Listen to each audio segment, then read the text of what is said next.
Israel और फिलिस्तीन के बीच जो जंग हो रहा था और अब इस जंग में इजराइल फिलहाल हारता हुआ दिखाई दे रहा है, क्योंकि दुनिया के 100 से ज्यादा देश इजराइल के खिलाफ हो गए हैं। बताया जाता है कि जो संख्या थी अब तक 60 के इर्द गिर्द घूम रही थी, लेकिन अब जो खबर सामने निकल के आ रही है उस खबर के मुताबिक 125 देश तकरीबन ऐसे हैं जो इजराइल के खिलाफ हैं, और ईरान ने तो पहले ही कह दिया कि उसके 5 लाख से ज्यादा सैनिक तैयार हैं, वे लोग कभी भी इजराइल पर हमला कर सकते हैं।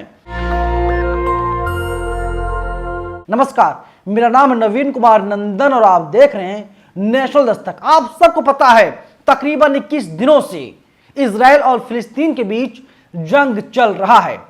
इजराइल अपने आप को बहुत बड़ा कहा करता था, कहता था पूरी दुनिया में उसका डंका बजता है, क्योंकि भारत में जब पेगासस आया, वो किसकी देन थी? पेगासस इजराइल की देन थी।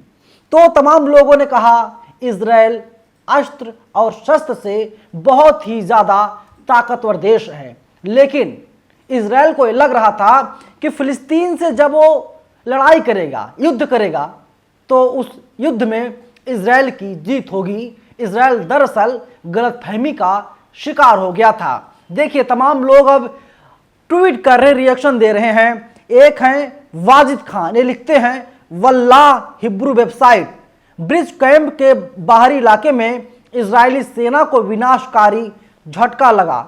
सेना के टैंक खिलौनों और गुड़िया की तरह जल रहे हैं। यानी इजराइल की जो सेना थी और जो टैंक थे खिलौनों की तरह जल रहे हैं। बोरेज कैंप पर हमले के सरगना कर्नल यायर शालम को बंधक बनाने की सूचना मिली है।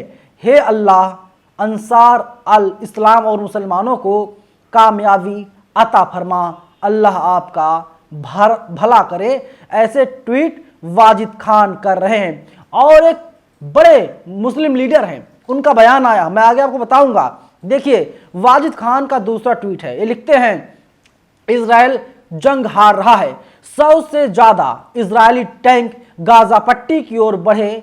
जायोनी नेता ने जमीनी सैन्य अभियान शुरू करने की घोषणा की। गाजा में एंटर होते ही मुजाहिदीनों ने इजरायली पर हमला बोल दिया। कई सैनिकों को मार डाला, कई को बंधक बना लिया, बाकी बचे हुए बुज़दिल गाजा छोड़ के भागने लगे हैं। इसके अलावा इनका एक ट्वीट और आया है। इन्होंने लिखा, अब बहुत हो गया है, इजराइल को पूरी आबादी के लिए पानी, दवा और भोजन को हथियार के रूप में इस्तेमाल करने की अनुमति नहीं दी जानी चाहिए। हम इस युद्ध को समाप्त करने का आह्वान करते हैं जो सभी सीमाओं को पार कर गया है। ये बयान है कतर के अमीर शेख तमीम बिन हमद अल थानी का, ये बयान सामने आया है। इसके अलावा अब देखिए, इजराइल हमास जंग के बीच अमेरिका पर भड़के इराक के प्रमुख शिया धर्मगुरु हैं, उनका बयान सामने आया है। वे अमेरिका पर भड़क गए हैं। इंडिया टीवी ने आर्टिकल लिखा है। इंडिया टीवी लिखता है, इराक के शिया धर्मगुरु अल सद्र ने इजराइल हमास की जंग के बीच इराक की राजधानी बगदाद में अमेरिकी दूतावास बंद करने की बात सरकार से कही है। यानी जो अमेरिकी दूतावास है, उसके दूतावास को बंद करने की बात यहां पर कही गई है। इंडिया टीवी आगे लिखता है, इजराइल के गाजा पर लगातार हमलों पर मुस्लिम देश इजराइल पर दबाव बढ़ा रहे हैं। तुर्की, ईरान, कतर ने इजराइल से हमलों को रोकने की बात कही है। इसी बीच इराक के एक मौलवी ने अमेरिका के खिलाफ जहर उगला है। उन्होंने इजराइल हमास की जंग के बीच इराक की राजधानी बगदाद में दूतावास बंद करने की धमकी दी है। यानी अमेरिका के दूतावास को बंद कर दिया जाएगा, क्योंकि खबरें निकल के सामने आ रही थी कि इजराइल की मदद किस तरीके से अमेरिका लगातार करता आ रहा है। यानी अब अमेरिका को भी कमजोर करने की कोशिश ईरान के द्वारा, इराक के द्वारा की जा रही है। ईरान हो, इराक हो, अमन हो, सऊदी अरब हो, यमन हो, इन सब देशों ने खुलेआम कह दिया है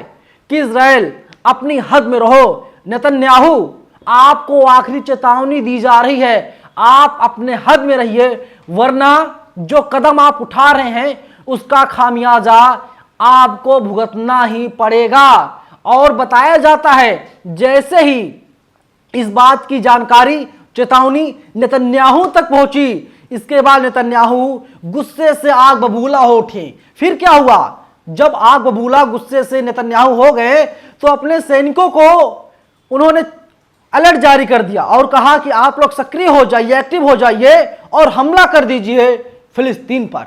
बताया जाता है तकरीबन 10,000 लोगों की जानें अब तक चली गई हैं। तकरीबन 40% बच्चे मारे जा रहे हैं। बताइए बच्चों का क्या गुनाह साहब, उनका कत्ल किया जा रहा है, हत्याएं की जा रही हैं निर्मम तरीके से, और ना जाने क्या क्या वहां पर चल रहा है। लेकिन जिस तरीके से इजराइल खिलाफ 125 देश हो गए हैं, ये बताने लिए काफी है इस लड़ाई में इजराइल की हार तय है। अभी वक्त है नेतन्याहू जी, अभी कुछ नहीं बिगड़ा है, क्योंकि पूरी दुनिया के जितने इस्लामिक देश हैं, भारत की बात कर ली जाए, भारत में हिंदू के बाद सबसे ज्यादा मुसलमान रहते हैं, और मुसलमान जो है भारत के, वे लोग खुल करके फिलिस्तीन का समर्थन कर रहे हैं। और ऐसे ही पूरी दुनिया के मुसलमान खुल करके इस वक्त फिलिस्तीन का समर्थन कर रहे हैं। और नेतन्याहू के खिलाफ पूरी दुनिया के मुसलमानों में भारी गुस्सा है। यमन हो, इराक हो, ईरान हो, रूस हो, सब में भारी गुस्सा है। इनके सैनिक तैयार हैं, इनके जवान तैयार हैं, कभी भी हमला कर सकते हैं। और बताया जाता है गाजा में तमाम सुरंग बनाई गई हैं और उन सुरंगों में तमाम तरीके की व्यवस्थाएं की गई हैं। वहाँ पर हथियार बनाया जा रहा है, ट्रेनिंग दी जा रही है और इजराइल पर हमले की तैयारी की जा रही है। और अगर जो हमला है, युद्ध है, लंबे वक्त तक चलता है, ये जान लीजिए इजराइल का बहुत बुरा हाल हो जाएगा। तमाम लोग बताते हैं कि कुछ समय बाद नक्शा जो है, मैप जो है, नक्शे से इजराइल का नामो निशान मिट जाएगा, यानी इजराइल नहीं बचेगा, खत्म हो जाएगा। उसमें चाहे नेतन्याहू का घर हो, चाहे किसी मंत्री का घर हो, कोई बचने वाला नहीं है, कोई नहीं बचेगा, कोई बचा भी नहीं पाएगा। क्योंकि जब सबसे ज़्यादा देश इजराइल के खिलाफ हैं तो समझिए कि बहुत बुरा हाल इजराइल का होने वाला है। वहीं देखिए इंडिया टीवी आगे लिखता है, इराकी प्रमुख शिया धर्मगुरु मुक्तदा अल सद्र ने सरकार से गाजा में इजरायली हमलों के लिए अमेरिका द्वारा समर्थन करने पर बगदाद में अमेरिकी दूतावास को बंद करने की मांग की है। इराकी धर्मगुरु अल सद्र ने शुक्रवार को एक बयान में कहा, हम इस अनुरोध पर सरकार के जवाब का इंतजार कर रहे हैं। उन्होंने कहा, अगर सरकार और संसद सकारात्मक प्रतिक्रिया नहीं देते हैं तो हमारे पास बाद में घोषणा करने के लिए एक और स्थिति होगी। मुक्तदा अल सद्र इराक में शिया मुसलमानों के सबसे बड़े नेता हैं। उनकी ईरानी धर्मगुरु आयतुल्लाह अली खामेनेई से भी काफ़ी नज़दीकी है। और अब मौलवी भी खिलाफ आ गए अमेरिका के। आप सोचिए, पहले ये लोग तो इजराइल खिलाफ थे ही, और अब ये लोग अमेरिका खिलाफ भी लगातार एकजुट होते हुए दिखाई दे रहे हैं। और ईरान बार बार चेता रहा है कि नेतन्याहू जी अभी वक्त है, अभी चेत जाइए, अभी रुक जाइए, ठहर जाइए, मान जाइए, वरना नामो निशान ना बचेगा आपका। क्योंकि उनके पास ऐसे ड्रोन हैं, ऐसे उनके पास मिसाइल है, बम है, हथियार है, तमाम वेपन्स हैं कि हम और आप कल्पना तक नहीं कर सकते।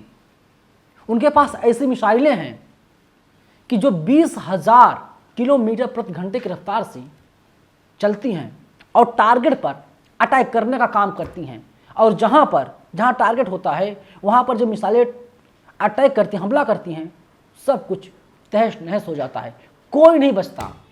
लाखों लोग जाने चली जाती हैं एक बार में। और बार बार चेता रहा है। और इजराइल अब रोना रो रहा है।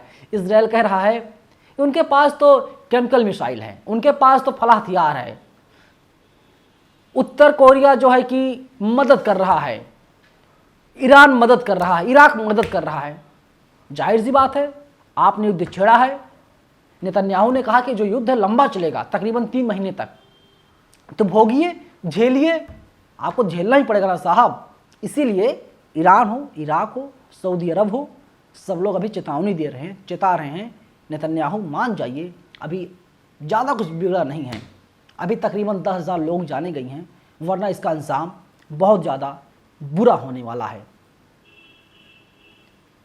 आप लोग क्या सोचते हैं, क्या वास्तव में इसका अंजाम बुरा होने वाला है या फिर नहीं? कमेंट बॉक्स में आप लोग हमें ज़रूर बताइएगा। और आप ये बताइएगा आप किसके साथ खड़े हैं, फिलिस्तीन के साथ या फिर इजराइल के साथ। धन्यवाद। नेशनल दस्तक की आपसे गुजारिश है कि अगर इसको बचाना चाहते हैं तो नेशनल दस्तक को सब्सक्राइब करने के लिए रेड कलर के सब्सक्राइब बटन को दबाएं, फिर बेल आइकन की घंटी दबाएं। नेशनल दस्तक को बचाने के लिए बहुत जरूरी है कि हर खबर को शेयर करें, लाइक करें, कमेंट जरूर करें।